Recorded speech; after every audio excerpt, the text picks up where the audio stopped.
A young billionaire visits his wife's grave every year. But on the 5th year, a beggar girl says, "She's alive, I can prove it." And he falls to his knees in shock. Oak Hill Cemetery was always quiet on Mondays. Liam Gray knew this because he had been coming here every Monday for 5 years. Same time, same path between the headstones, same blue flowers in hand. He stopped in front of the stone that read, "Ilara Gray, beloved wife." The golden letters didn't shine as brightly anymore. Time did that to everything. Liam placed the flowers in the vase. His hands trembled slightly, as they always did. Not from the cold. It was April and the sun warmed the back of his grey suit. It was something else. Something he couldn't name, even after 5 years of trying. "Hi, Ilara." His voice came out hoarse. He always started that way. Then he would stay silent for about 20 minutes, staring at her photo on the gravestone. That smile that made him forget to breathe. The green eyes that seemed to see right through him. "The office is doing well. We won that shopping center project." He spoke slowly, as if she could answer. "You always said I could do it." A light breeze rustled the trees around him.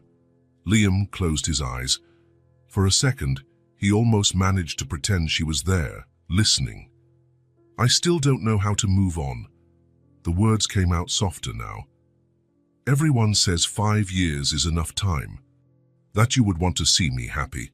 But I don't know how to be happy without you." He opened his eyes and looked at the photo again. Ilara was 28 when she died. A car accident on the road to his mother's house. Rain, wet road, a dangerous curve. Her car was found in the lake the next day. The body? Never found. No body, no way to be sure, the police had said at the time. But after 3 months of searching, they declared her presumed dead. Liam signed the papers because he had no choice, but a part of him always refused to believe. Today marked exactly 5 years. "I brought your favorite flowers." He adjusted the small blue blooms in the vase. "I remember you saying they looked like pieces of the sky that had fallen to earth." A sound behind him broke the silence. Light footsteps on the grass. Liam didn't turn around. Other people came to the cemetery. He wasn't the only one with ghosts to visit. "Sir." The voice was small, a child's. Liam sighed and slowly turned.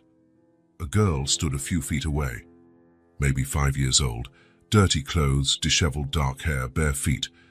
A street child, obviously. They sometimes appeared in the cemetery, begging for money. "I have no change," he said, turning back to the gravestone. "I don't want money." Something in her voice made him stop. It was too steady for a child that young. Liam turned again. The girl was closer now. And he could see her face more clearly. The world stopped. Her eyes were green, sea green, just like Ilara's. The shape of her face, the curve of her eyebrows, even the way she tilted her head to one side when she spoke. It was like looking at a miniature version of his wife. "What do you want?" Liam managed to ask, though his voice sounded strange. The girl looked at the gravestone, then at him. "She's alive." The words fell like stones into the cemetery's silence. Liam felt something icy run down his spine. "What did you say?" "She's alive. I can prove it." The girl spoke with a certainty that gave him goosebumps. No hesitation, no doubt, as if she were talking about the weather. Liam took a step back. This had to be some kind of cruel joke, someone wanting to prey on his pain. "Go away," he said, louder than he intended. "I don't know what kind of prank this is, but my mother sent me." Liam stopped speaking. The girl continued, without taking her eyes off him. "She said maybe now you'd be ready." Liam's heart pounded so loudly he could hear it. This wasn't real. It couldn't be real. "Who are you?" His voice came out as a whisper. The girl smiled. Ilara's same smile. Liam felt his legs give way. "My name is Isa." "Isa." He repeated the name as if it were a foreign word. "And she's my mother." Isa pointed to the photo on the gravestone. "She's told me so much about you." Liam looked at the photo, then at the girl. The resemblance was impossible to ignore, but it made no sense. If Ilara were alive, if she had a daughter, that's impossible. He shook his head. She died 5 years ago. I saw the car. You saw the car, Issa interrupted him, but you never saw her. The simplicity of her statement hit Liam like a punch. It was true. He had never seen Ilara's body. He never had real proof that she was dead. Where is she? The words came out before he could think. Far from here, but not as far as you might imagine. Issa stepped closer. Now Liam could see that she had a small scar on her forehead, just like Ilara had since she was a child. The same half-moon-shaped mark. Why did she do this? Liam sat down on the grass beside the gravestone. His legs could no longer hold him. Why let me think she was dead? Issa sat beside him, her dirty clothes contrasting with Liam's immaculate suit. She'll explain everything to you when you meet. And when will that be? Issa didn't answer. Instead, she reached into the pocket of her torn pants and pulled out something small and folded. A photograph. She sent me to show you this. Issa carefully unfolded the photo and held it out to Liam. His hands trembled as he took it. It was Ilara, older than he remembered, with a few grey strands in her dark hair, fine lines around her eyes. But it was her, smiling at the camera, holding a child on her lap, a child who looked exactly like Issa. Liam felt something warm slide down his face, tears he hadn't cried in years. She's real, he whispered. She's really her. Mother said maybe now you'd be ready, Issa said softly. Ready for what? To know us for real, not as a fantasy or a memory. As real people. Liam looked at the photo again, then at Issa. The likeness was undeniable now. You're my daughter, he said. It wasn't a question. I am. More tears came. 5 years. He had had a daughter for 5 years and didn't know it. Mother said one day I would meet you, Issa continued. And now? She thinks you're ready now. I do too. Liam looked at the little hand the girl held out, small, dirty but firm. He looked at the gravestone where he had put flowers every Monday for 5 years. He looked at the cemetery where he had come to mourn a death that might never have happened. If I go with you, he said slowly, and this is a lie. It's not a lie. Issa didn't lower her hand. She's been waiting 5 years, but she'll only appear if you truly want to know us for real. Us, me and her, not as a fantasy or a memory, as real people, with real problems, living real lives. Liam felt something stirring in his chest, something he hadn't felt in 5 years. It was small, fragile, like an injured bird trying to fly, but it was there. Hope. I want to know you for real, he said, and took Issa's hand. The girl smiled, Ilara's smile. Then let's go. They walked in silence along the cemetery paths. Liam looked back once, watching the gravestone grow smaller. For 5 years, that place had been the center of his life, the place where he came to talk to ghosts.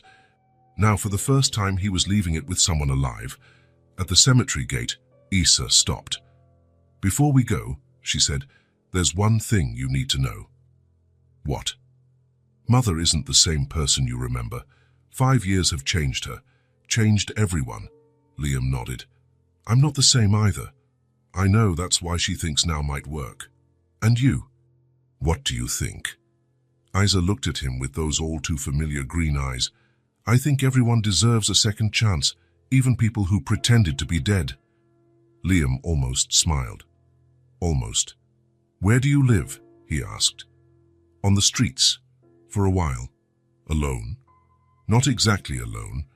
There are other children. We look out for each other. The thought of Issa living on the streets made something tighten in Liam's chest. If she really was Ilara's daughter, if she really was his daughter. Are you hungry? He asked. Always. Then let's go to my house first. You can take a bath, eat something, and tell me more about your mother. Issa hesitated. And if you change your mind? If you decide you don't want to look for her? Liam looked at the girl, at her green eyes, her dirty clothes, her bare feet, at the courage she had to come to him with an impossible story. I won't change my mind, he said. I promise. And for the first time in 5 years, Liam Gray made a promise he truly wanted to keep. Liam's car was a sleek black BMW, immaculate like everything in his life. Issa looked at it curiously but said nothing. She just climbed into the passenger seat and fastened her seatbelt. "Do you know how to use a seatbelt?" Liam asked, surprised. "Mother taught me when I was little." "You're still little," Issa smiled. "On the outside, maybe." During the ride to his house, Liam stole glances at the girl. She looked out the window with interest but without astonishment, as if she were used to seeing the world, even though she was so young. "How long have you been living on the streets?" he asked. "About 2 years." "And before that?" "I lived with Mother, in a small place far from the city." "Why did you leave there?" Issa took a moment to answer. "Mother thought it was time. She said I needed to come and find you." "She sent you alone?" "I'm not as small as I look anymore." Liam looked at her again. Issa was right. There was something in her posture, in the way she spoke, that showed a maturity beyond her years. As if life had forced her to grow up too fast. Liam's house was in a quiet neighborhood in the city. Large, modern, all glass and concrete. The kind of house that appeared in architecture magazines. The kind of house Ilara always said was too beautiful to be a home. "This is where you live?" Issa asked as they stopped in the driveway. "Yes, it's big. Too big for one person." Issa looked at him. "You've lived alone since she disappeared." "Yes, it must be lonely." Liam turned off the car. "It is." Inside, Issa looked around curiously. Everything was neat, clean, impersonal. Like a showroom. "It doesn't look like anyone lives here," she said. "Why?" "There's no mess. No forgotten things laying around.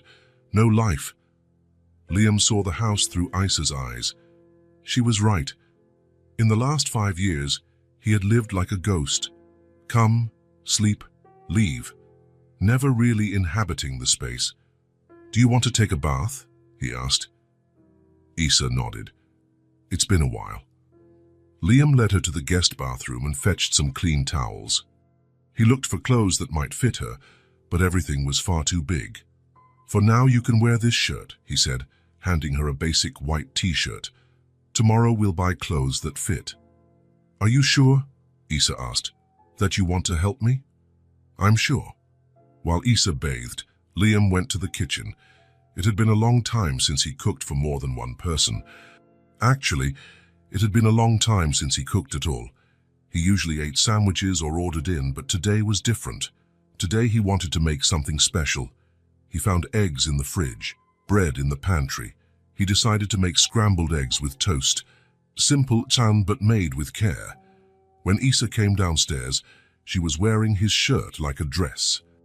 Her dark hair was clean and shiny, displaying curls that reminded him of Ilara's. Without the dirt, the resemblance to his wife was even more striking. "You look so much like her," Liam said without thinking. "Everyone says that."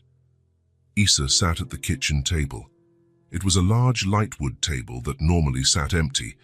With her there, the space felt less cold. "Tell me about her," Liam said, serving the eggs. "How is she? What does she do?" "She works at a small school. She teaches children to read. She always loved books. She has many. She reads to me every night."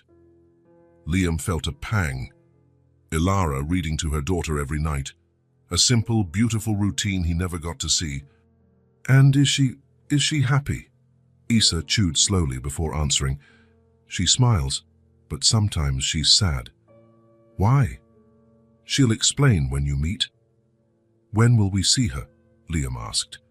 The thought of Ilara watching him from afar all those years was both comforting and disturbing. How many times had she seen him in the cemetery? How many times was she close but chose not to appear? "When will we see her?" Liam asked again. "When you want? She's waiting." "Then why not now?" Issa studied him with those penetrating green eyes. "Are you sure that you're ready to see her again?" "I'm sure." "Then we go tomorrow. Today you need to rest, and so do I." "Are you tired?" he asked Isa. A little. Do you want to sleep here tonight? Tomorrow we'll decide what to do. Isa hesitated. Are you sure? I'm sure. There's a guest room upstairs. You'll be comfortable. Later, after tucking Isa into the guest room, Liam stood at the door watching her sleep. She was curled under the covers, breathing softly and deeply. If she really was Ilara's daughter, his daughter, then he had lost 5 years of her life. 5 years he could never get back. But maybe he could reclaim their future. For the first time in 5 years, Liam Gray went to sleep with something other than sadness in his heart. He went to sleep with hope. And in the next room, a 5-year-old girl slept peacefully, knowing her mission was just beginning. Morning arrived slowly at Liam's house. He woke early, as he always did. But this time it wasn't just habit, it was anxiety. There was a child sleeping next door, his daughter. Liam crept down to the kitchen without making a sound. He made coffee as he did every day, but today he also took orange juice from the fridge. A child would like juice, he thought. He didn't know much about children. In fact, he didn't know anything about children. The sound of bare feet on the stairs made him look up. Isa appeared at the kitchen door, still wearing his shirt as a dress. Her hair was messy on one side, as happens when one sleeps deeply. "Good morning," she said, her voice still husky from sleep. "Good morning. Did you sleep well?" "Better than I have in months." Liam felt a pang in his chest. Months. She had been on the streets for 2 years, but the last months had been worse. "Do you want breakfast?" he asked. "Do you have food?" The simple question hit him like a punch. Of course he had food. His fridge was always full, even if he rarely cooked. But for Isa, having food wasn't guaranteed. "Yes, I have. What do you like to eat?" Isa shrugged. "Anything. I'm not picky." Liam opened the fridge and began taking things out. Eggs, milk, fruit, bread. As he prepared breakfast, Isa sat at the table and watched in silence. "Did you always live in this house?" she asked. "No. I bought it after your mother disappeared." "Why?" Liam stopped stirring the eggs. "The house where we lived held too many memories. I couldn't stay there." "You sold the house where you were happy." "Yes, I sold it." Isa was quiet for a moment. Mother always talked about that house. She said it had a small garden where she planted flowers. It did. She loved that garden. She still loves planting. Where we lived. She always found a way to have plants. Liam placed the scrambled eggs on Isa's plate. She looked at the food as if it were a treasure. "You can eat," he said softly. Isa began to eat slowly, savoring each bite. Liam noticed she was controlling herself not to devour everything at once. "When was the last time you ate?" he asked. "Yesterday. A lady gave me half a sandwich. And before that, 2 days before, I found some fruit that fell off a truck." Liam sat in the chair next to her. "How did you survive on the streets for so long?" "We help each other, the children who live there. There are older ones who take care of the little ones." "And where do you sleep?" "There are places, under bridges, abandoned buildings. When it's too cold, we go to the train station." Each word from Isa was like a blade in Liam's heart. His daughter, sleeping under bridges, going days without food, living a reality he couldn't even imagine. "Why did your mother let you go alone?" The question came out harsher than he intended. Isa stopped eating. "She didn't let me. I decided on my own." "How so?" "Mother was getting sick. We had no money for medicine. I told her I would come find you." "What kind of illness?" "A cough that wouldn't go away, and she was very thin, thinner than normal." Liam closed his eyes. Ilara sick, without money for medicine, while he lived in this huge house with everything he needed. "She didn't want you to come find me." "At first she didn't. She said it wasn't time. But when she got worse..." Isa stirred the eggs on her plate. "I said I'd come with or without permission. Then she gave me the photo and taught me how to find you." "How did you know where to find me?" "Mother told me about the cemetery. that you went there every Monday. She had seen you there a few times. She saw me in the cemetery. A few times, from afar. She never got close because she thought you were okay, that you had moved on. Liam shook his head. I never moved on. She knows that now. Issa returned to eating. Liam watched her, trying to process everything he was learning. His wife alive but struggling.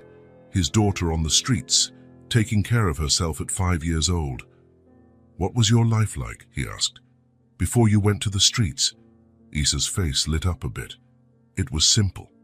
We lived in a small house outside the city. Mother worked at the village school. She made little wan but enough to live. And what did you do together? In the morning she took me to school. She was my teacher, so I stayed with her all day. In the afternoon we came home and she taught me things. How to read better, how to draw, how to cook.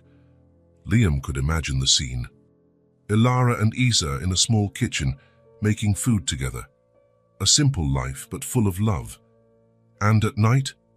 Nights were my favorite. We sat on the porch and she read stories to me.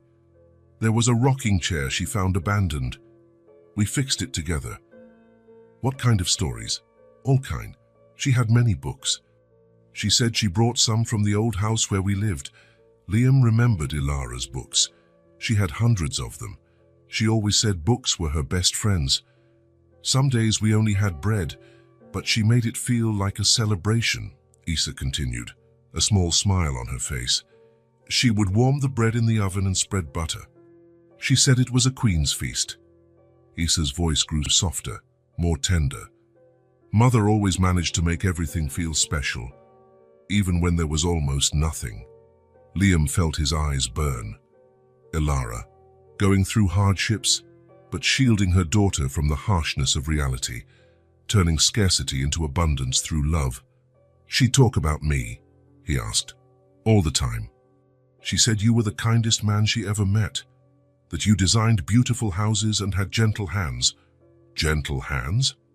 She said your hands knew how to create beautiful things, and that when you held me before I was born, your hands were always gentle on her belly. Liam stopped breathing for a second. She was pregnant when she pretended to die. She was only a few months along. She said she wanted to tell you, but she was afraid. Afraid of what? Issa hesitated. She didn't like talking about it much. She just said she felt small next to your family, that she didn't feel good enough. Liam thought of his mother, Catherine, of her cold ways with Ilara, of her subtle comments about social differences and incompatibilities. Your grandmother didn't like Mother, he said. It was a statement, not a question. Mother said she thought you two weren't a good match. And what else did she tell you about that time? That you loved each other very much, but the world around you made her feel unsafe. Issa finished her meal and pushed the empty plate away. Can I ask you something? Of course. Do you still love her? The question was simple, but loaded with meaning. Liam looked at Issa, at those green eyes that were just like Ilara's. I never stopped loving her, he said. Not for a day. Then why were you apart for so long? Because sometimes people are afraid to fight for what they love, and sometimes they feel like they're not worthy. Issa nodded as if she understood perfectly. Mother always said that love isn't just wanting good for someone, it's also feeling worthy of receiving love back. The wisdom of that 5-year-old child impressed Liam. Ilara had raised a girl who understood things many adults couldn't. Do you miss her? He asked. Every day, but I knew I had to come. She needed help and you were the only one who could truly help. How did you know I would want to help? Because Mother always said you were good, and when I saw you in the cemetery, bringing flowers to her, I knew she was right. Liam hesitantly reached out his hand. Issa looked at it for a moment, then placed her little hand inside his. Thank you, he said. For what? For coming to find me. For giving me a second chance. Everyone deserves a second chance, Issa replied. Even people who get scared and mess up. They stayed like that for a moment, hand in hand at the kitchen table. Father and daughter getting to know each other gently, carefully, like wounded animals, learning to trust each other. "When will we see her?" Liam asked. "Today, if you want." "I want to." "Then we'll go. But you have to promise one thing." "What?" "That you won't be angry with her. She did what she thought was best at the time." Liam squeezed the little hand of Isa. "I promise. And that you won't try to change everything at once. Mother gets scared when things change too fast." "I promise that too." Isa smiled, the first true smile Liam had seen on her. "Then let's pack your things. The trip is a bit long." "What things? I have no things." Liam looked at the girl. She really had nothing but the dirty clothes she wore when she appeared at the cemetery. "Then first we'll buy some things for you." "Clothes and shoes? You don't need to." "I want to," Liam interrupted. "You are my daughter. Let me take care of you." Isa studied him for a moment. "Are you sure?" "More sure than anything in my life." And for the first time in 5 years, Liam Gray felt as if he were exactly where he was meant to be. Not in a cemetery, talking to ghosts, but here in his kitchen, planning a future with his living, real daughter. The silence between them was no longer uncomfortable. It was the kind of silence that exists between people learning to love one another, full of possibilities and hope. Outside, the sun shone brighter than it had in years. The BMW left the city while the sun was still low in the sky. Liam had bought new clothes for Isa at the mall store that opened earlier. A small pair of jeans, a pink t-shirt, white Velcro sneakers. She had chosen everything carefully, touching the fabrics as if they were treasures. Now she sat in the passenger seat, wearing her seatbelt, looking out the window with curiosity. The new clothes made her look more like a child and less like a street survivor. "How long until we get there?" Isa asked as they left the last city buildings behind. "About 3 hours," Liam replied. "In a hurry?" "A little. Mother must be worried." "Does she know you're with me?" "Not exactly. She knew I was coming to find you, but didn't know if you would agree to come." Liam looked at Isa in the rearview mirror. "And if I hadn't agreed?" "I would have tried to convince you until you agreed." "And if you still said no?" Isa thought for a moment. "Then I would go back to her and we would find another way." "What other way?" "I don't know. But we always find a way." The simple confidence of Isa impressed Liam. At 5 Juin, she had already learned that life required creativity to survive, that when one plan fails, you make another. "Were you always this brave?" he asked. "Mother says yes, that I was born fearless." "Fearless of nothing." "Well, I'm afraid of some things. Storms scare me. And total darkness too." "Anything else?" "Mother getting too sick." Isa's voice dropped. "Sometimes she coughs a lot at night, and I lie awake listening." Liam felt his chest tighten. "How long has she been coughing?" "About 6 months. At first it was little, but it got worse." "And you didn't take her to a doctor?" Isa looked at him as if the question was strange. "Doctors cost money. We didn't have any." Of course. Liam sometimes forgot that not everyone lived like he did, that for many people, seeing a doctor was an impossible luxury. "When we get there, we'll take her to a doctor," he said. "You would do that?" "Of course, she is. She still is important to me." Isa smiled. "I knew you still cared about her. How did you know?" "By the photo, you cried when you saw it." "You noticed?" "I notice everything. Mother taught me to pay attention to people. She says eyes tell more truths than words." They drove in silence for a while. The road was beautiful, passing through green fields and small towns. Isa watched it all with interest, as if seeing the world for the first time. "Can I ask something?" she said after a while. "Sure." "Do you have other children?" "No, just you." "And do you have a girlfriend?" "No." "Why not?" Liam thought of his answer. "Because I could never forget your mother." "Did you never try?" "I tried a few times, but it didn't work." "Mother never dated anyone else either?" "No." "No." She said she had already met the love of her life and didn't need to look for another. Issa's words warmed Liam's heart. Even after 5 years, even amid hardships, Ilara still considered him the love of her life. "What do you like?" Liam asked, changing the subject. "What do you mean? What things do you like to do? Games, activities?" Issa thought for a moment. "Drawing. What do you like to draw? Houses, animals, sometimes people." Liam felt something stir in his chest. "Houses?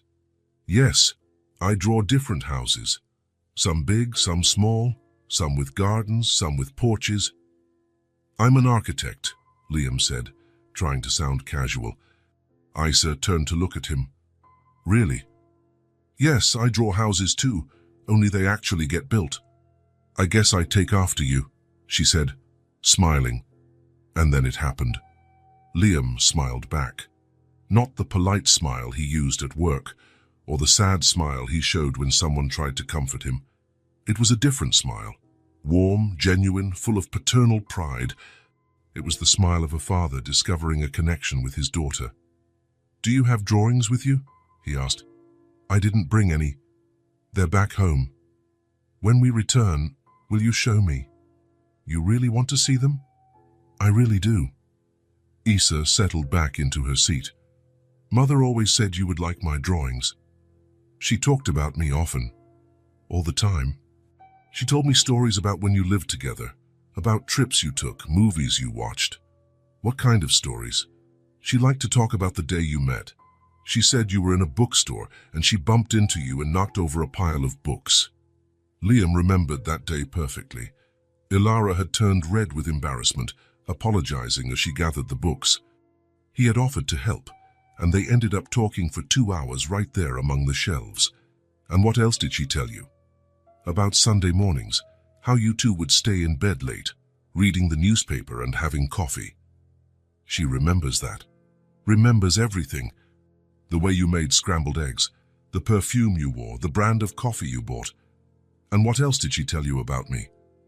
"That you were kind even when you were angry, that you never yelled, and that you had a special way of looking at her that made her feel like the most important person in the world." Liam felt his eyes sting. She was the most important person in the world. She knows that.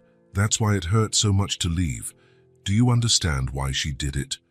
Issa was silent for a moment.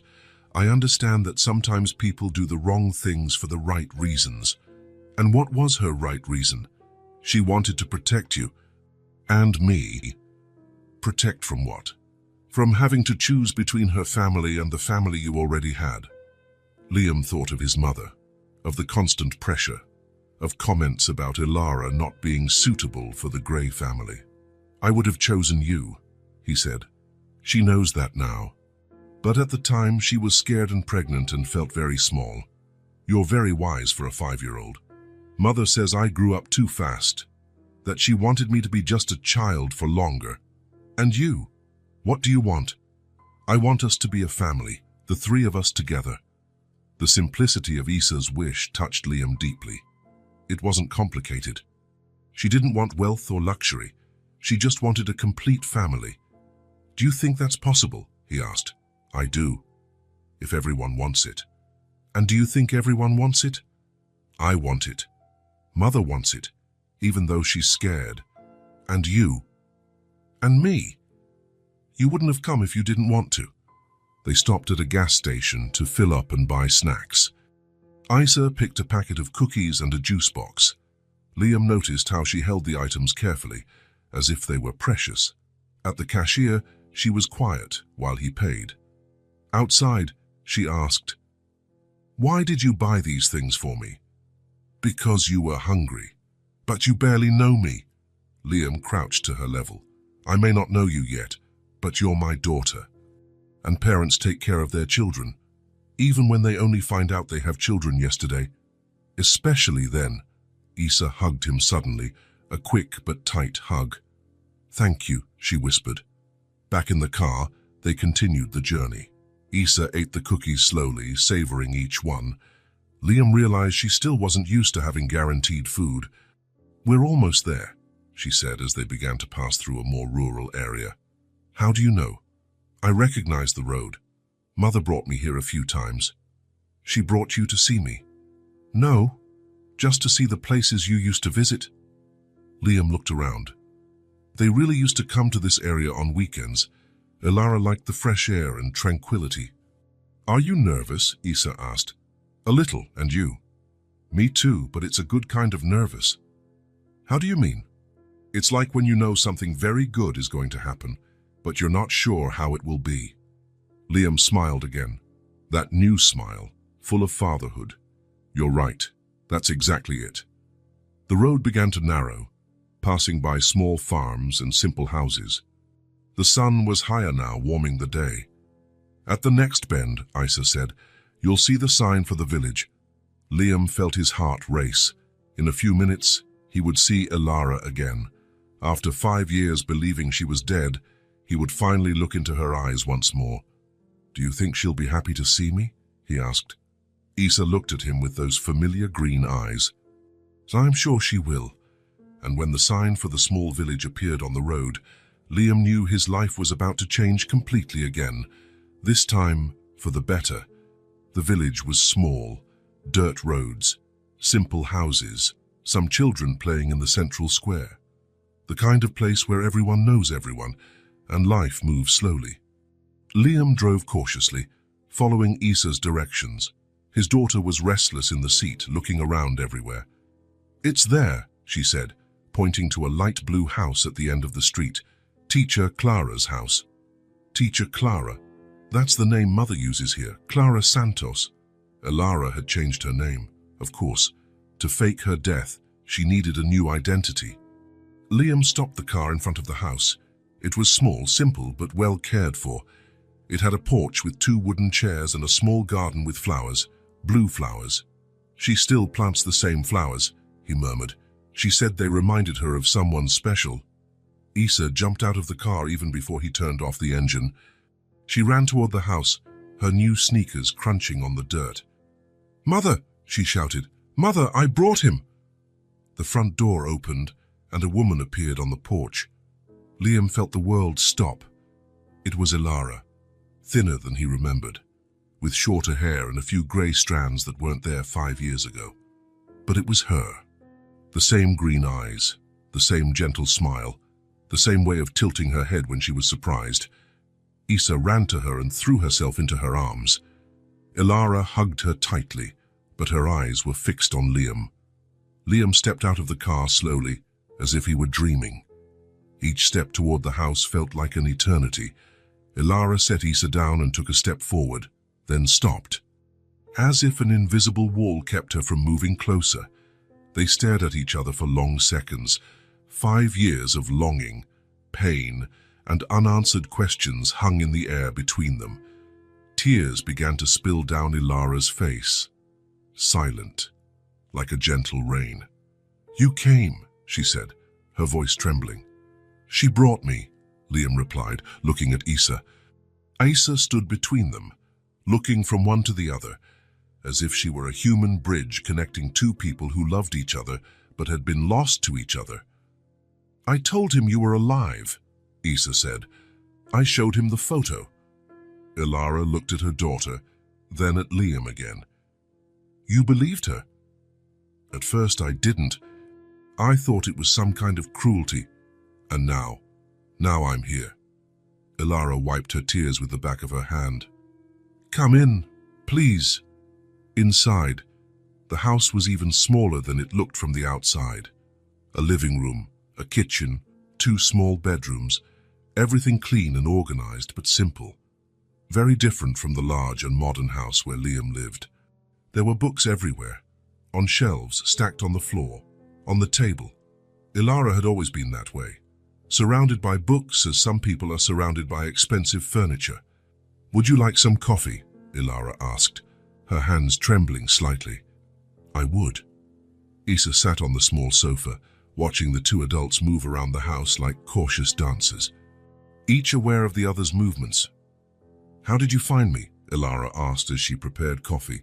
I told him everything, Isa replied before Liam could speak. About the cemetery, about you being sick, about everything.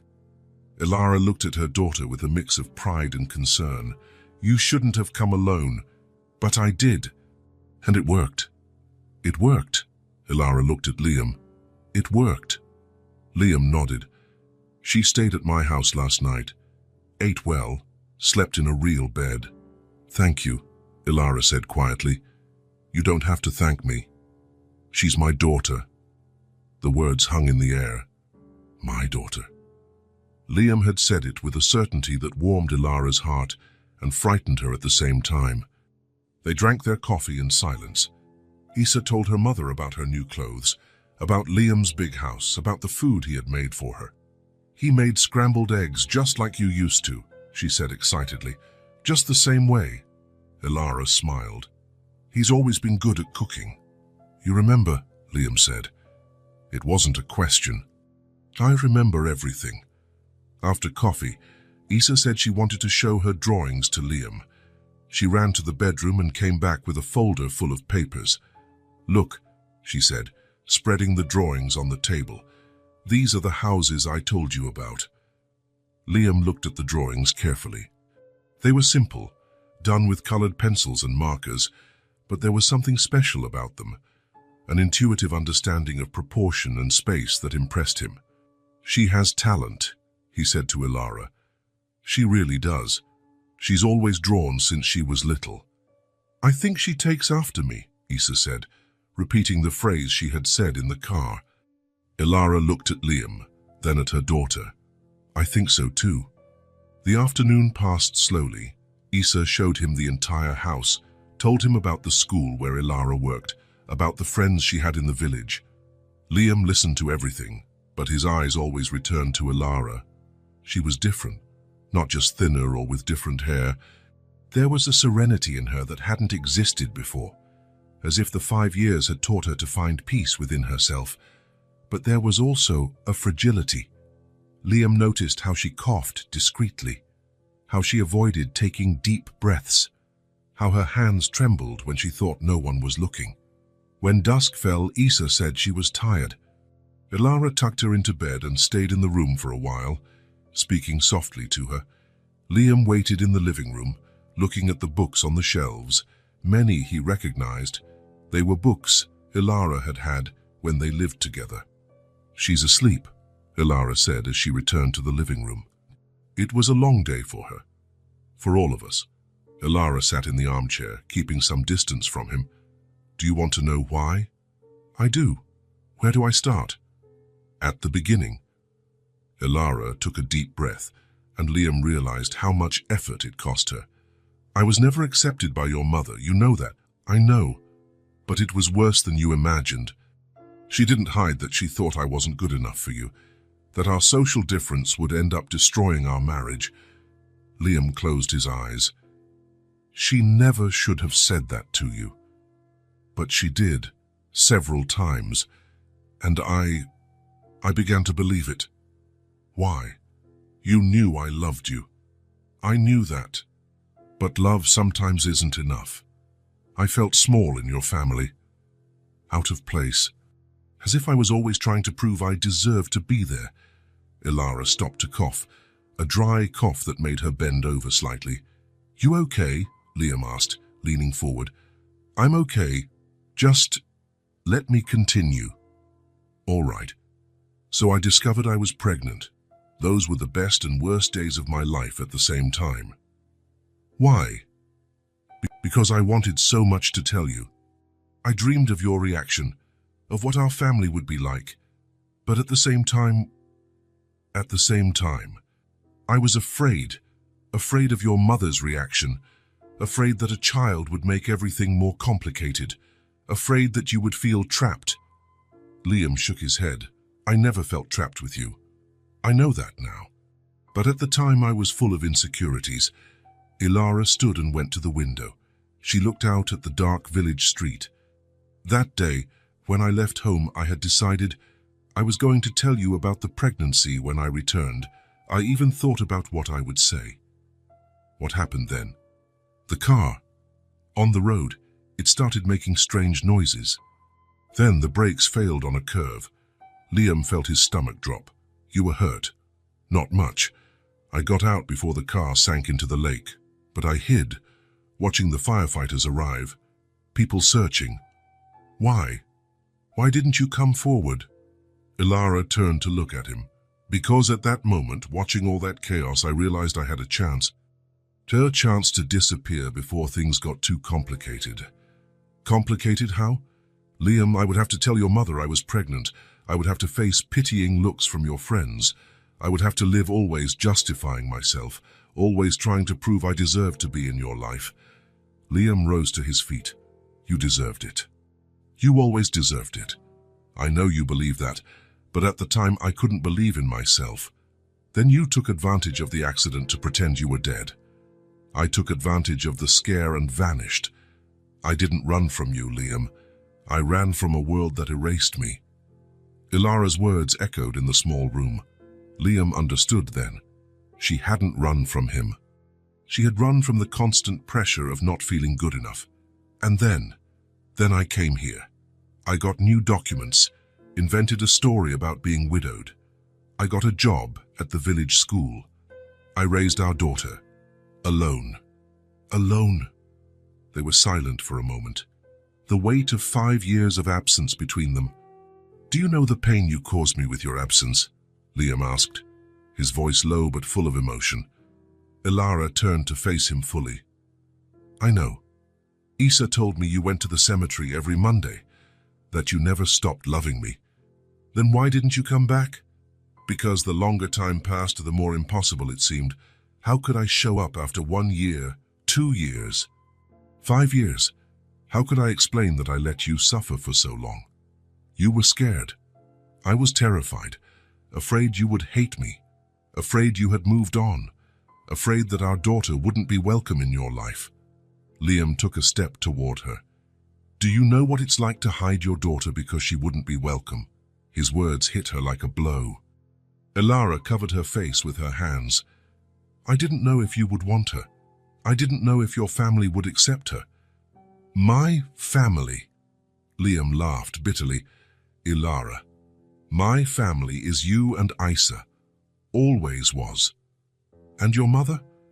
My mother lost the right to have a say in my life the moment she made you feel unwanted. Ilara looked at him through her fingers. Are you serious? Completely serious. She lowered her hands. Tears streamed freely now. I made a terrible mistake, didn't I? Liam stepped closer. You were afraid. People who are afraid do things they normally wouldn't. Can you forgive me? There's nothing to forgive. You did what you thought was best at the time. But what about you?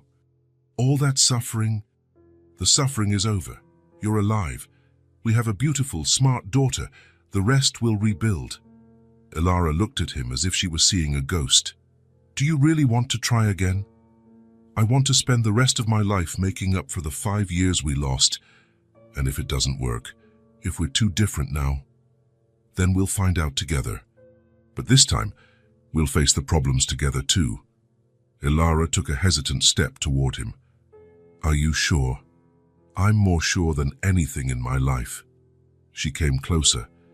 Now Liam could see the small details that had changed, the fine lines around her eyes, the small scar on her forehead she didn't have before, the rougher hands of someone who works hard. You're sick, he said softly. A little, nothing serious. Ilara, just a persistent cough. It'll pass. Tomorrow we'll go to a doctor.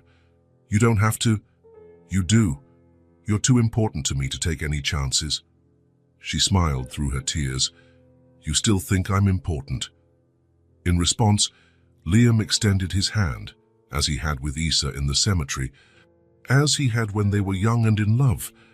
Ilara stared at the outstretched hand for a long moment, then slowly placed her hand in his. The touch was electric. 5 years disappeared in an instant. They were again that couple who loved each other without reservation, dreaming of a future together. I missed you so much, she whispered. You have no idea how much I missed you. They embraced then. It was not the desperate hug of lovers reunited after a journey. It was the careful hug of two wounded people learning to trust each other again. They held on as if they were holding something very fragile and precious. What do we do now? Ilara asked, her head resting on his chest. "Now we talk, we plan. We decide how we'll be a family. And your mother, your friends, everyone who will ask questions? I'll handle that. What matters is what the three of us want. And you sure of what you want?" Liam stepped back a little to look into her eyes.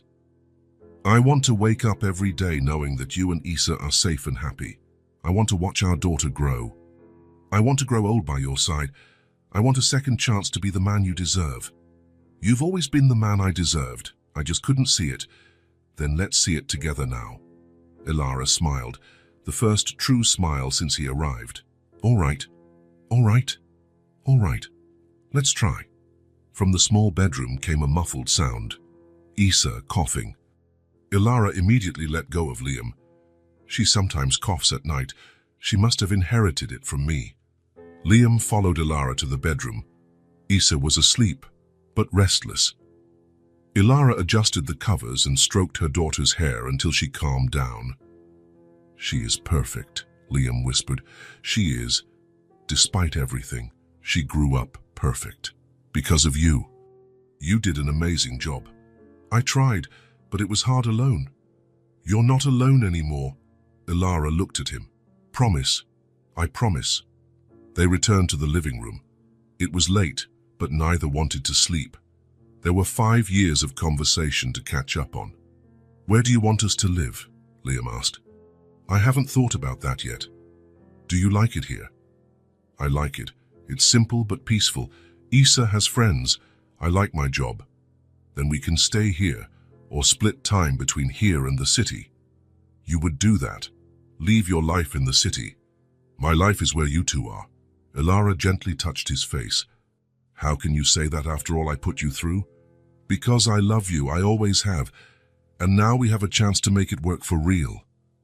"Will it be different this time?" "It will. Because this time, we know that love alone isn't enough if it's not accompanied by courage. Courage to face those who try to keep us apart. Courage to fight for what we want. And if I get scared again, then you tell me, and we face the fear together." Ilara leaned into him again. "I love you so much. I love you too. I always loved you. Even when I thought it was best to pretend I didn't." "I know." They stayed like that, embracing on the small sofa in the simple house while the village slept around them. Two adults who had lost 5 precious years, but now had the chance to reclaim their future. From the bedroom came Issa's gentle breathing, the living proof of the love they shared. The reason to fight for this second chance. "Tomorrow," Ilara said sleepily, "we'll go to the doctor, the 3 of us together." "The 3 of us together," Liam agreed. And for the first time in 5 years, he fell asleep not with a sense of loss, but with a sense of completeness. His family was back. Different, marked by time, but back. In the next room, Issa slept peacefully, knowing her mission had succeeded, that she had brought back not just a father, but an entire family. The small village house, which for 5 years had housed only a mother and daughter struggling to survive, was now a home where 3 people could finally learn to live again. Liam returned to the city on a Monday, but not to stay. Ilara and Issa had come with him, and now they were staying in a hotel while Ilara underwent medical tests. The diagnosis was reassuring, just a respiratory infection that antibiotics would fix. But Liam wanted to make sure she received the best care. Now he had an unpleasant task ahead. He needed to go to his mother's house. The grey mansion stood in the city's most upscale neighborhood. Liam had grown up in those enormous rooms, among expensive furniture and freezing silences. It was a house that impressed visitors, but never felt like a real home.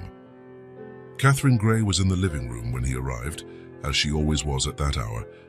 65 years old, grey hair always impeccable, posture so straight it never relaxed. She was reading a book, but Liam knew she had heard the car arrive. "Liam," she said without lifting her eyes. "What a surprise. You haven't shown up here in months." "Hi, Mother." Catherine finally looked at him. Her gaze was critical, as always, examining his appearance, his posture, searching for flaws. "You look different," she said. "I do. More relaxed, less melancholy."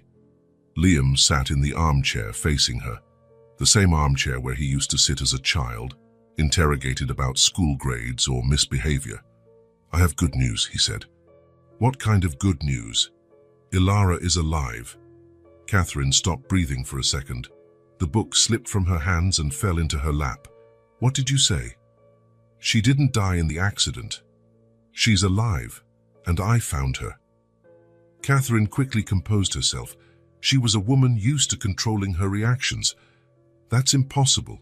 She died 5 years ago. You signed the papers yourself. She faked her own death, and I understand why. You understand?" Catherine straightened even more in her chair. "A woman fakes her own death, leaves her husband suffering for 5 years, and you understand?" "I do, because I know how you treated her." The ensuing silence was heavy. Catherine and Liam stared at each other for long seconds, as adversaries assessing their strength before a battle.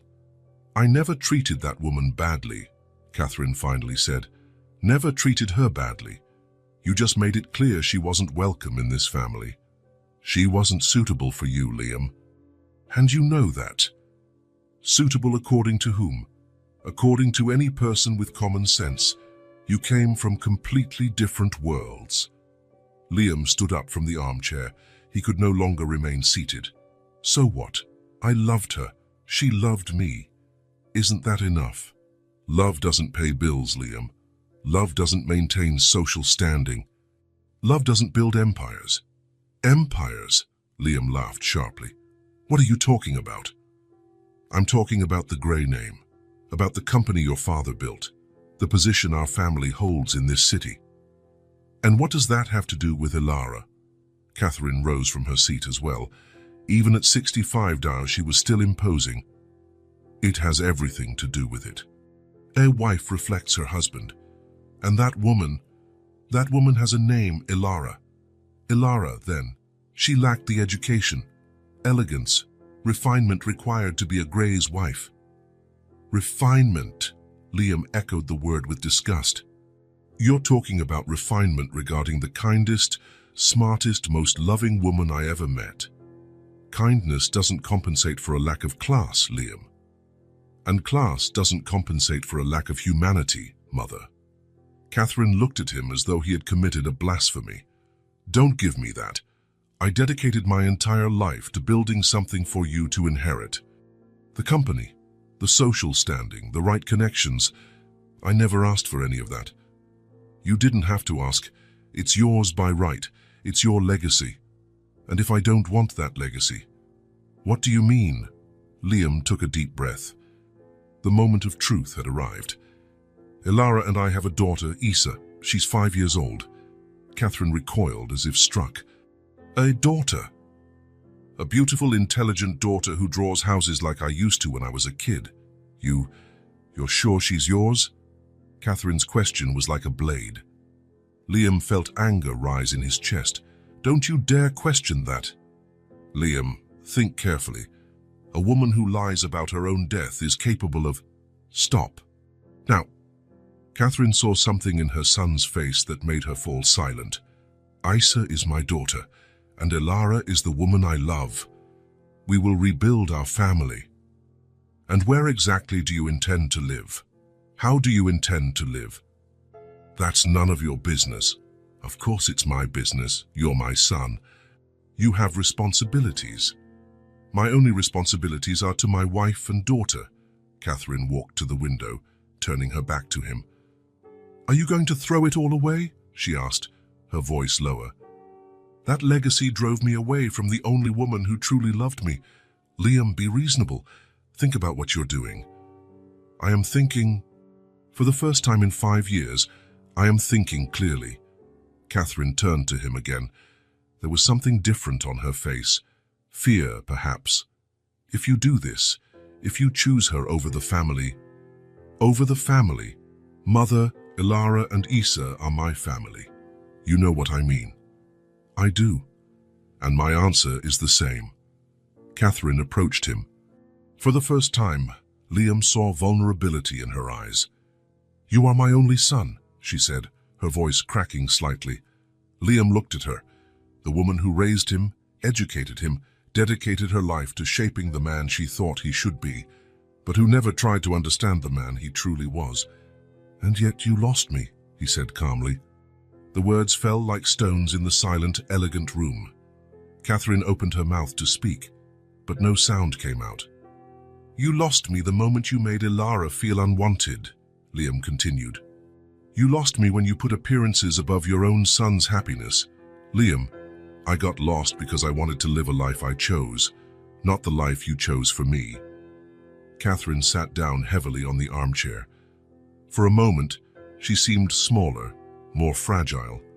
"I just wanted what was best for you. What's best for me is being happy. And I'm happy with them. And if it doesn't work out, if you regret it, then I'll deal with the consequences. But at least I'll have tried to live the life I chose, not the life you chose for me." Catherine was silent for a long time. When she finally spoke, her voice sounded different, older, more tired. "What do you want from me?" "Nothing. I'm just letting you know I'm leaving." "Where to?" "Away from here, to a place where we can start over without the weight of other people's expectations. And the company. Sell it, donate it, do whatever you want. I never wanted to be part of it." "Liam, please think this through." Liam walked toward the door. He stopped before leaving and looked back. "You had 5 years to find me, to try to understand my pain, 5 years to support me while I suffered. But you never did. You only cared about maintaining appearances. I didn't know how to help. You could have started by not judging the woman I loved." Catherine looked at him with tears in her eyes. "And now? I won't see you anymore." "That depends on you." "How so?" "If you can accept Ilara and Isa as part of this family, you will have a place in your granddaughters' lives. If you can't," Liam shrugged, "then you'll have your appearances to keep you company." Liam left the house without looking back. On the steps outside, he took a deep breath. The air felt cleaner, lighter. In the car, he called Ilara. "How did it go?" she asked. "Difficult but necessary." "Did she understand?" "She will have to understand, or accept that she lost a son." "Are you sure about what you're doing?" Liam looked at the mansion where he grew up. Grand, imposing, cold. Then he thought of the simple hotel where Ilara and Isa waited for him. Simple, welcoming, full of love. "I'm more sure than anything in my life. I love you." "I love you too. I'm on my way." Liam started the car and drove toward the future. Behind him, he left a name he had carried for 32 years, but that never truly belonged to him. For the first time in his life, he was free to be exactly who he chose to be: a husband, a father, a man who prioritized love over status, a free and whole man. The grey mansion stayed behind, majestic and empty, like a monument to values Liam could no longer respect. And in the city, in a simple hotel, a woman and a child waited for him. His true family, his real legacy. The house was on the market for months before Liam found it. It was in a quiet neighborhood, not far from the city center, the kind of place where children played in the street and neighbors knew each other by name. It was a 2-story house with a front porch and a large backyard. White walls, blue windows, a small swing hanging from the backyard tree. Nothing extravagant, but cozy, the kind of house that begged to be a home. Liam called the real estate agent on a Thursday. By Friday, he was signing the papers. "That was fast," the agent commented as Liam signed the final document. "When you know it's the right house, you don't have to think much," Liam replied. Ilara and Isa waited in the car. They didn't know about the purchase. Liam wanted it to be a surprise. "All set," he said when he returned to the car. "We have a new home." "What do you mean?" Ilara asked. "I bought this house, for us." Isa looked at the house with the porch and garden through the window. Her eyes lit up. "It's really ours. It's really ours. Can I get out of the car?" "You can." Isa ran out and went straight to the swing in the backyard. She climbed on it as if it had always been hers. Ilara got out of the car more slowly. looking at the house in disbelief. "Liam, are you sure? It's perfect for us. Come, I want to show you inside." Inside, the house was even better. A spacious living room, but not too big. A kitchen with a window to the garden, 3 bedrooms upstairs. Everything clean, bright, ready to be inhabited. "The master bedroom is here," Liam said, opening the door to the largest bedroom. "It overlooks the garden." Ilara entered the room and went to the window. Down below, Issa was still playing on the swing. "And the other bedrooms? One can be an office, the other," Liam smiled. "The other will be Issa's." They climbed the stairs slowly, Issa running ahead. The room that would be hers was at the front of the house, with 2 large windows letting in abundant light. "This will be my room?" Issa asked, twirling in the empty space. "It will? What do you think?" "It's big." "Too big?" "No. It's perfect." That afternoon, while Ilara unpacked their things in the master bedroom, Liam went out to do some shopping. He had a specific mission: turn an empty bedroom into the dream room of a 5-year-old girl. First stop, paint store. Issa had said her favorite color was yellow, like the sun. Liam bought a light yellow paint for the walls and white paint for the ceiling. Second stop, furniture store. A small bed with a house-shaped headboard, a low desk where Issa could draw, a shelf for books and toys, a colorful chest to store treasures. Third stop, toy store. Liam had never bought toys before, but something inside him knew exactly what to look for. Colored pencils, markers, paper blocks, puzzles, a few stuffed animals, a doll with dark hair like Issa's. Last stop, home decor store. Animal-themed prints, a moon-shaped lamp, yellow curtains with white stars, a fluffy rug where Issa could sit and draw. When he returned home, the car was loaded. Ilara helped him unload everything, her eyes wide. "Liam, this is too much. It's just the beginning." "The beginning of what?" "The 5 years of gifts I missed." That night, after Issa slept in the master bedroom with them, Liam set to work. He painted the walls carefully, each brushstroke thinking of the smile Issa would make when she saw the result. Ilara offered to help, but he said he wanted to do it alone. It was something he needed to do with his own hands. A father preparing his daughter's first real room. He worked late into the night, stopping only when Ilara insisted he rest. The next day, he kept at it. He assembled the furniture, arranged the toys on the shelf, hung the prints on the walls. He put up the curtains, placed the lamp, spread the rug. When he finished, it was late Saturday afternoon. The room was ready. "Issa," he called. "Come here. I want to show you something." Issa ran up the stairs, Ilara behind her. Liam stood at the bedroom door with his hand on the doorknob. "Close your eyes," he told Issa. "Why?" "Trust me." Issa closed her eyes. Liam opened the door and flipped on the light. "You can open them now." Issa opened her eyes and stood at the doorway. Her mouth formed a silent "Oh." The room was transformed. The yellow walls glowed in the afternoon light. The small bed was made up with colorful sheets and fluffy pillows. The desk had paper and pencils waiting. The toys were neatly arranged on the shelf like little treasures. "Is this mine?" she whispered. "It's all yours." Issa stepped in slowly, touching the things as if they were too fragile to be real. She sat on the bed, tested the desk chair, opened the decorative chest. "I never had a room," she said, her voice full of wonder. "I never had all this." Liam knelt beside her. "Now you do, because you deserve it." "I do," she asked. "You deserve all this and so much more." Issa looked at him for a long moment. Then she threw herself into his arms, hugging him tightly. "Daddy," she said, the word muffled against his chest. Liam felt tears fill his eyes. It was the first time she called him that, simply, naturally, without hesitation. He didn't need words. His eyes said everything.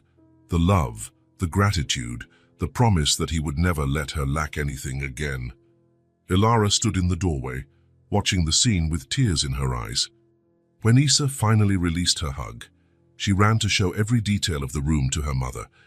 "Look, Mommy, a house-shaped bed, and look at these pencils, so many colors." "It's beautiful, my love," Ilara said. "Your father did an amazing job. Can I sleep here tonight?" "Of course you can." That night, Issa slept for the first time in her own room. Liam and Ilara stood at the door for a few minutes, watching her nestled among the colorful pillows. "Thank you," Ilara whispered. "For what?" "For making her feel special, for showing her she deserves good things. She truly does. And so do you."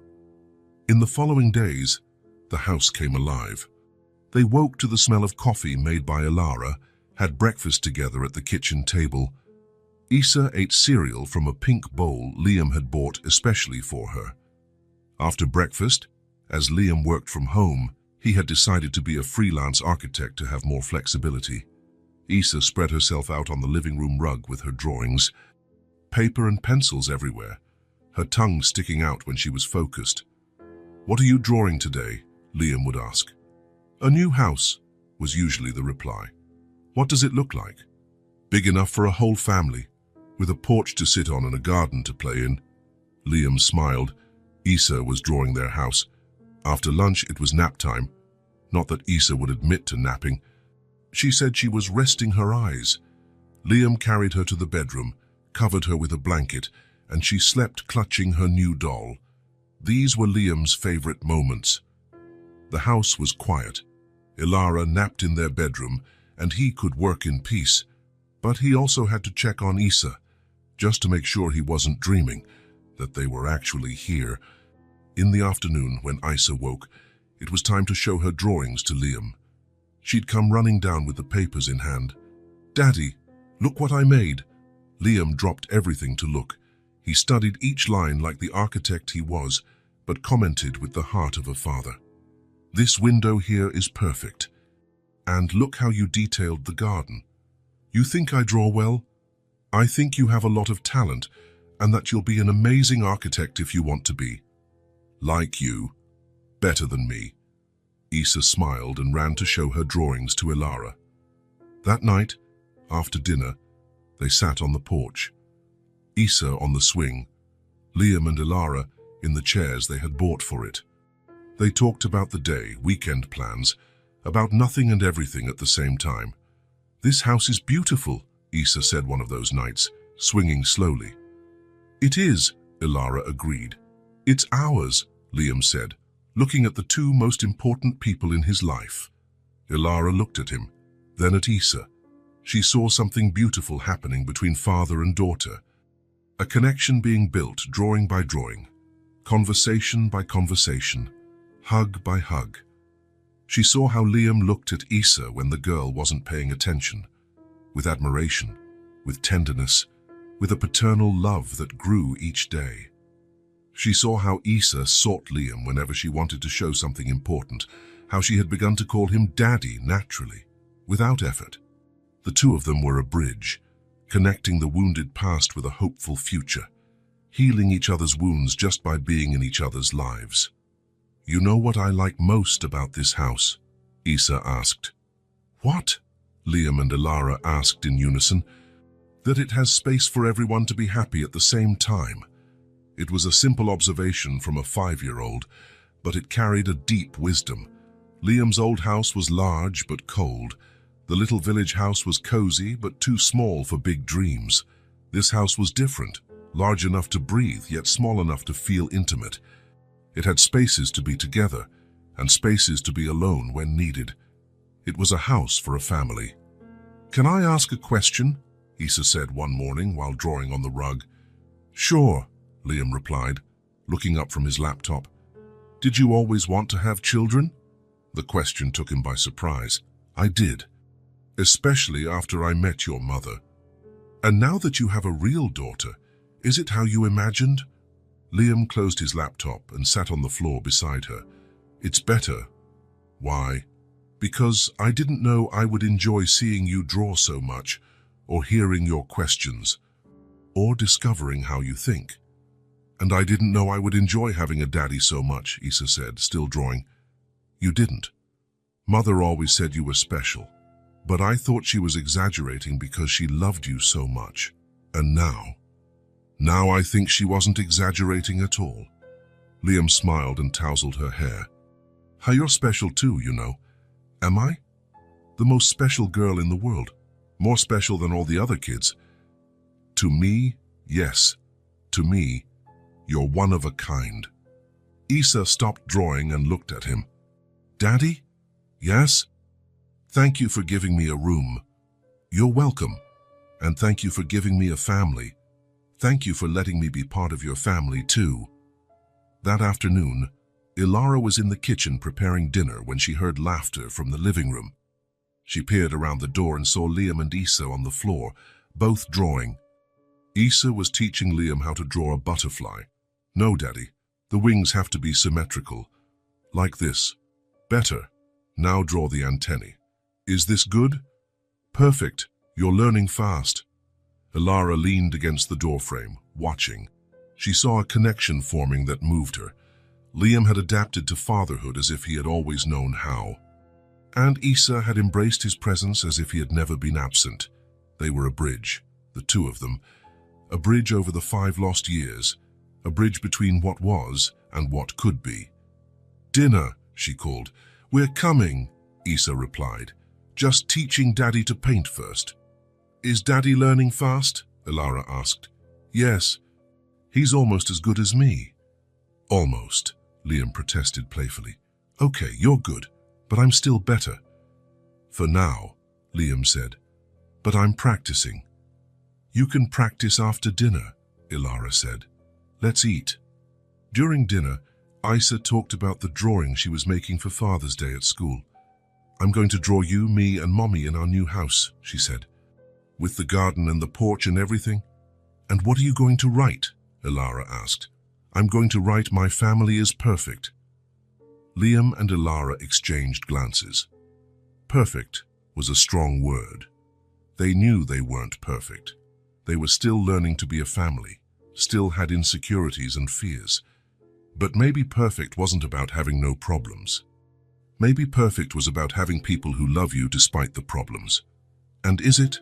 Liam asked. "Is your family perfect?"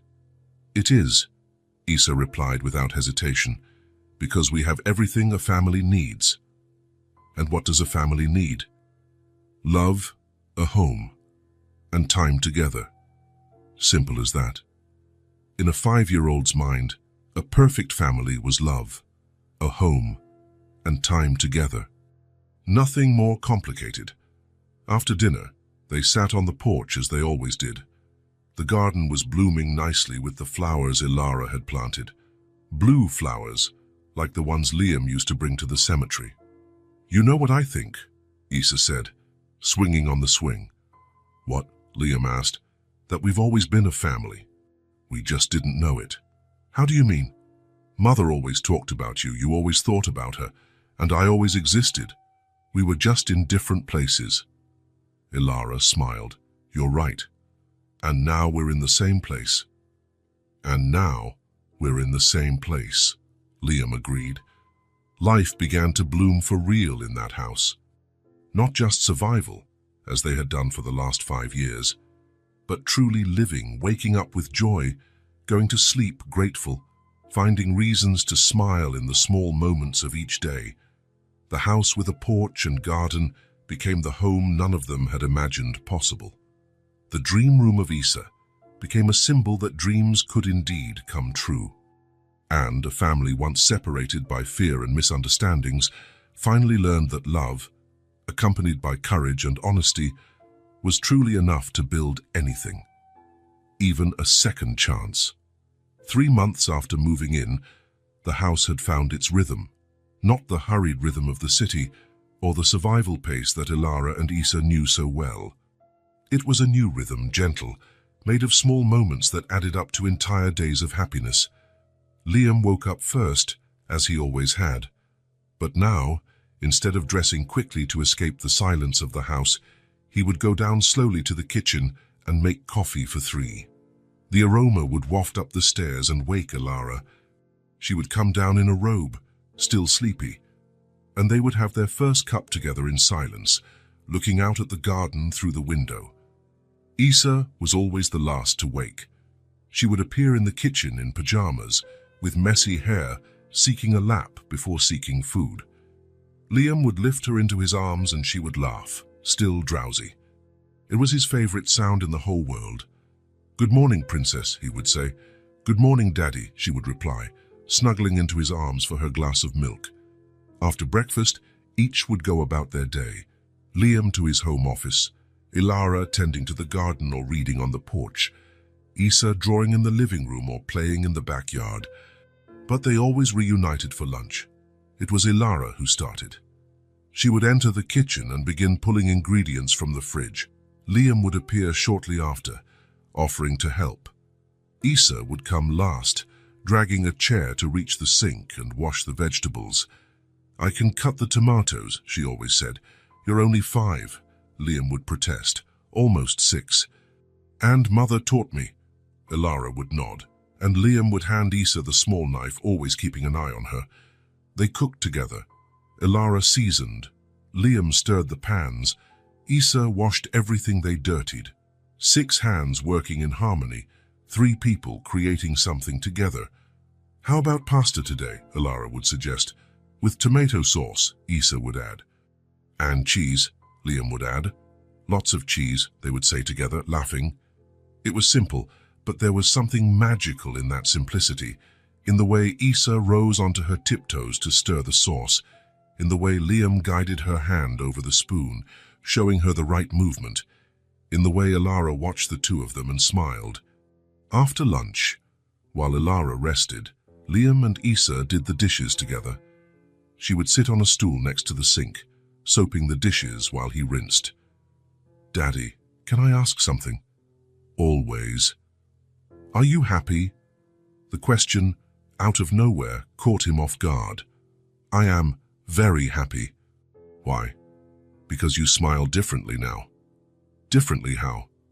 "Before you only smiled with your mouth. Now you smile with your eyes too." Liam stopped rinsing a glass and looked at her.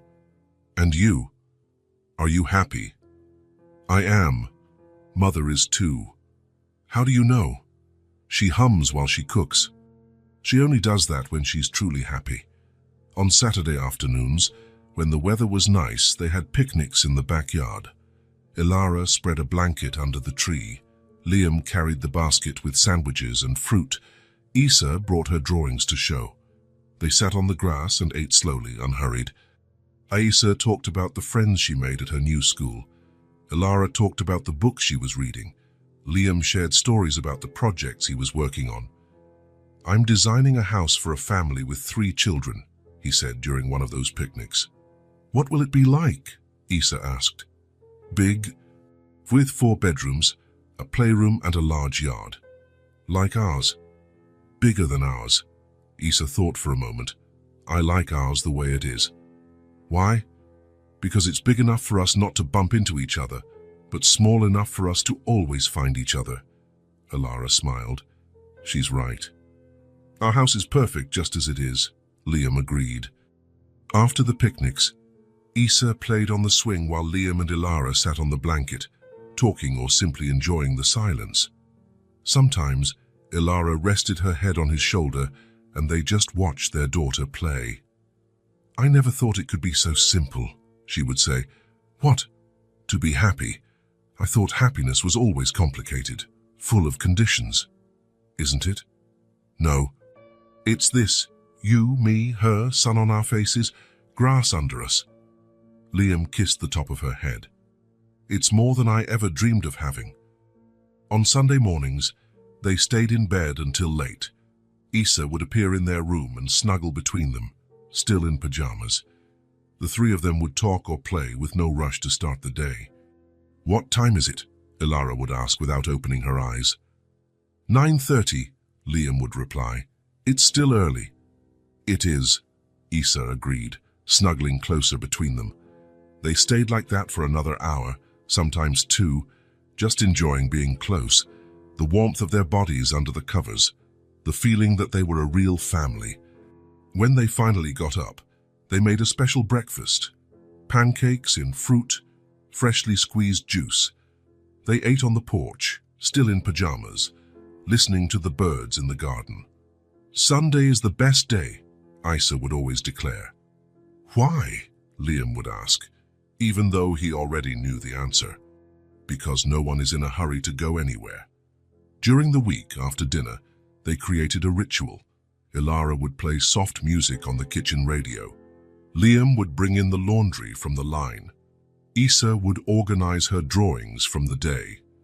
The music filled the house gently, nothing too loud or flashy, just a soundtrack for the end of the day. Ilara would hum along while folding clothes. Liam would whistle while putting things away. Isa would draw to the music, her tongue out when she was focused. "What song is this?" Isa would sometimes ask. "It's old," Ilara would reply. "From when your father and I were dating." "Did you dance?" "Sometimes." "Can you dance now?" Liam would extend his hand to Ilara, and they would dance right there, in the living room, among scattered toys and drawings on the floor. Simple steps, nothing elaborate. Just two adults who had rediscovered the pleasure of being in each other's arms. Isa would watch, smiling, sometimes asking to dance too. Liam would lift her and she'd dance with her feet in the air, laughing. They were the simplest and at the same time the most perfect moments. One night, after one of those music and dance sessions, they were in the living room tidying up. Isa had flopped onto the sofa, tired from the day. "We don't need much," she said suddenly, looking at the ceiling. "What do you mean, sweetheart?" Ilara asked. "To be happy, we don't need much. We just need peace, and us together." Her words came naturally, as if she were a philosopher disguised as a 5-year-old. Liam and Ilara stopped what they were doing and looked at her. "You're right," Liam said. "I know I am," Isa replied, yawning. "Mother always said the best things in life don't cost money." "And what are the best things?" Ilara asked, sitting on the edge of the sofa. "Hugs, laughter, soft music, homemade food, bedtime stories." "Anything else?" "Waking up knowing the people you love are close by." Liam sat in the armchair, looking at the two of them. Ilara brushing Isa's hair, Isa speaking about the simple things that made life worthwhile. "And knowing that tomorrow will be like today," Isa continued, her eyes slowly closing, "but maybe a little bit better." In a few minutes, she was asleep. Her face relaxed, breathing steady. A child who had known lack and insecurity, but who now slept peacefully, knowing she would wake up in the same place, with the same people. Liam rose to carry her to bed, but Ilara signaled for him not to move. "Let her sleep here tonight," she whispered. "She looks so peaceful." Liam took a blanket and covered Isa gently. Then he sat back in the armchair. Ilara came close, and they stayed there watching their daughter sleep. They said nothing for a long time. They simply exchanged a serene look, full of gratitude and contentment.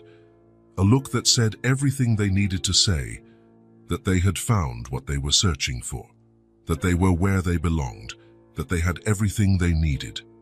The music played softly on the radio. Outside, the wind gently rustled the garden trees. The house breathed around them, welcoming and secure. Life, at last, tasted like home. Not the kind of home you buy or build, but the home you create with love, patience, and presence. The home that exists wherever people truly love each other and choose to be together one day at a time. Liam looked around the living room. He saw Isa's drawings scattered about, the rumpled sofa cushions, the blanket that had slipped from her lap. He saw Ilara curled up beside him, both of them nearly asleep. It was imperfect and messy and completely ordinary. It was exactly perfect. "I love you," he whispered to Ilara. "I love you too," she whispered back. And so, in the house with a porch and garden, a family continued the quiet work of being happy, one day at a time, together. It was a Thursday afternoon when the doorbell rang. Isa ran to the door, but Ilara stopped her. "Let's see who it is first," she said, looking out the window. A woman stood on the porch, back turned. Grey hair, hunched posture, clothes that looked too large. "Liam!" Ilara called, Recognizing Catherine, Liam descended the stairs and stopped when he saw his mother outside the window. When he opened the door, he barely recognized her. The woman on the porch seemed smaller, more fragile. She had lost weight and her skin had an odd pallor, but what struck him most was the expression on her face. There was no arrogance, only fatigue. "Hi, Liam," she said, her voice softer than usual. "Hi, Mother." Catherine looked at Ilara and Issa behind her son. "Ilara," she said, nodding. "Catherine," Ilara replied, neutral but not hostile. Catherine looked at Issa. "And you must be Issa." The girl nodded, half hiding behind her mother. "May I come in, just for a few minutes?" Liam hesitated, looked at Ilara, who shrugged. "You may," he said. Catherine entered slowly, as if each step cost an effort. She looked around the living room, seeing Issa's drawings, Ilara's books, the family photos. "It's a beautiful home," she said. "It seems so welcoming." "Would you like to sit?" Ilara offered. Catherine sat carefully. Liam and Ilara remained on the sofa, Issa leaning against her mother. "How did you know where to find us?" Liam asked. "I asked your former partner." "And why did you come?"